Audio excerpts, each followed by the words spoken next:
Goblin cards explained. We'll be going by the order of elixir, starting off with the most basic goblin card. Goblins. For 2 elixir, you get 4 stabby goblins that basically stab your targets. You shouldn't use them for log baits, but they're amazing for defense. Their cheap cost makes using any spell pretty much not worth it. They are an excellent tank counter.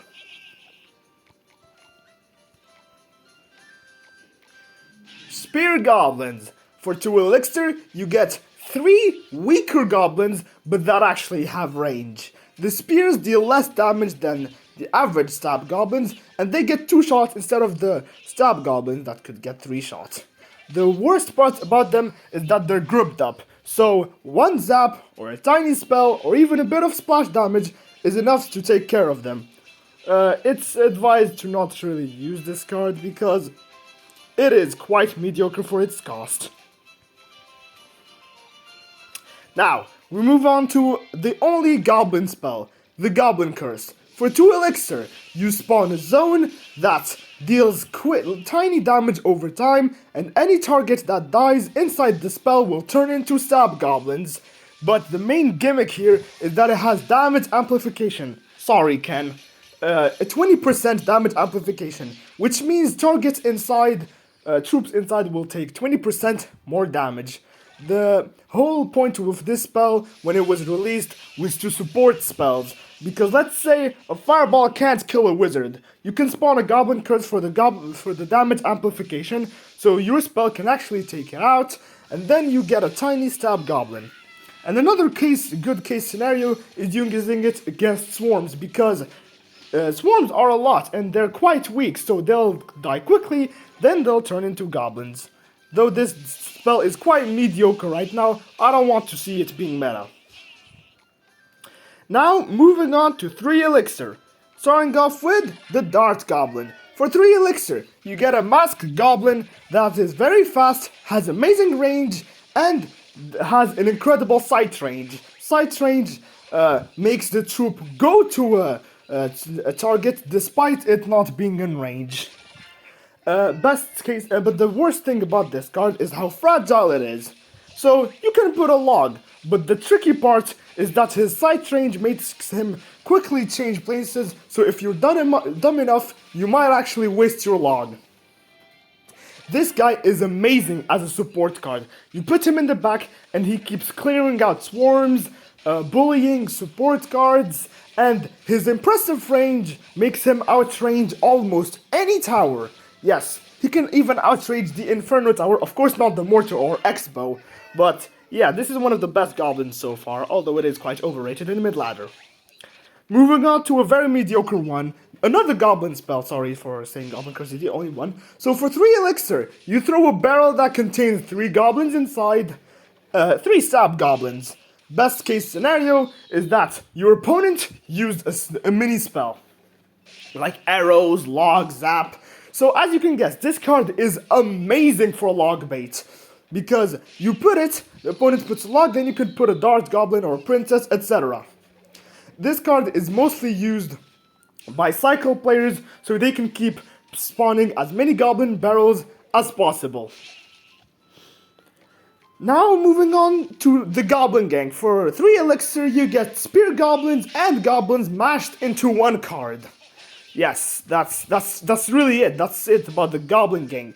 It is amazing as a swarm card because you have the stab goblins for ground and the the spear goblins for air. Again, this is another amazing log bait card because a log is pretty effective against them. Then you can spawn goblin barrel, etc. Of course, log bait is entirely based on the mini swarms, etc. So yes, this is it about Goblin Gang. Now we finally step up. Hopefully I didn't forget anything. Yep, we're Gucci. So, moving on to 4 elixir. And the only guess we find here is the Goblin Cage. For 4 elixir, you get a building that does nothing, but upon destruction, it spawns a Goblin Brawler with impressive health, fast movement speed, and amazing damage. This card is mostly used to defend against win conditions. or troops that only target buildings like Giant, Hog Rider. Yep, you should not use it against swarms, especially the evolution. It is mostly neglected in mid-ladder because it doesn't deal direct damage, but the Goblin Brawler can take care of that win condition and then make a small yet threatening push because of his first hit time that is almost instant. Moving on to 5 Elixir. An unpredictable one is the Bowler. For 5 Elixir, you get a big chunky purple guy that throws rocks at a very slow hit speed, but the main thing is that these rocks inflict pushback. This guy used to be a mid-ladder menace until he had a rework that made him quite better. This guy is amazing at countering charging units, such as Ram Rider and flipping battle ram like here. But the rock doesn't push back anything like the log, so that's a saving grace. These rocks also pierce targets, so you can also use him against swarms, but make sure they do not surround him, because he doesn't deal 360 damage. And now, the only legendary goblin. The Goblin Machine, my personal favorite. For 5 Elixir, you get a big, tanky machine guided by a baby goblin, and it punches. But the legendary factor is that it shoots rockets at nearby targets. It has a blind spot too. Think of it as a walking mortar that punches and targets air too.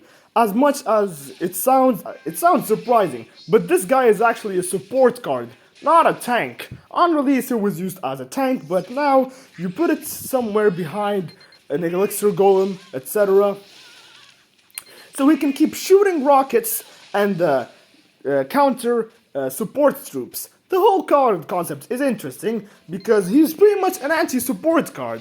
Normally you have a card, a troop locks on a target, and that's it. But this guy can eliminate nearby support troops, and he can also lock onto the crown tower, but a zap is enough to make his rockets redirect to the nearest target. And now, probably our final guest, the most expensive goblin out there, the Goblin Giant.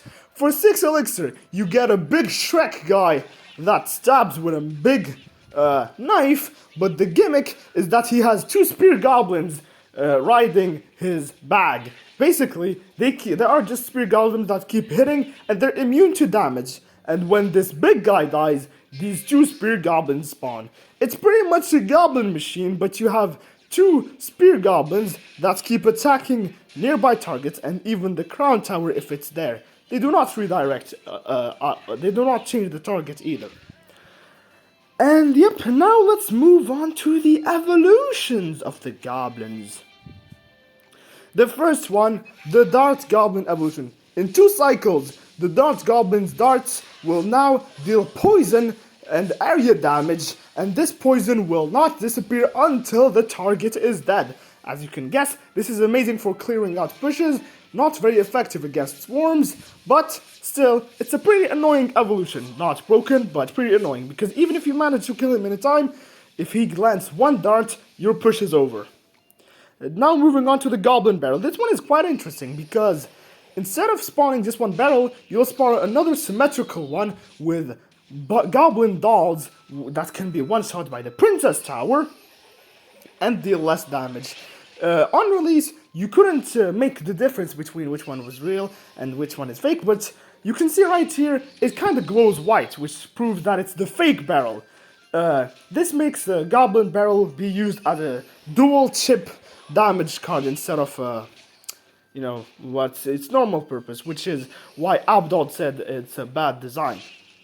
Moving on to the Goblin Cage. This one is quite ditty, but now this guy, just like cartoons, he will take the nearest target and keep beating it up, and the target cannot do anything about it.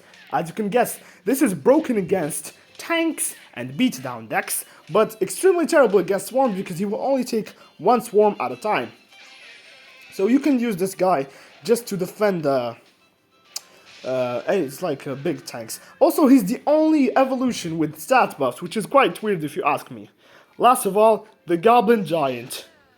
The the description is kind of weird right here. You can see the bigger the sack, the bigger the amount of goblins spawned.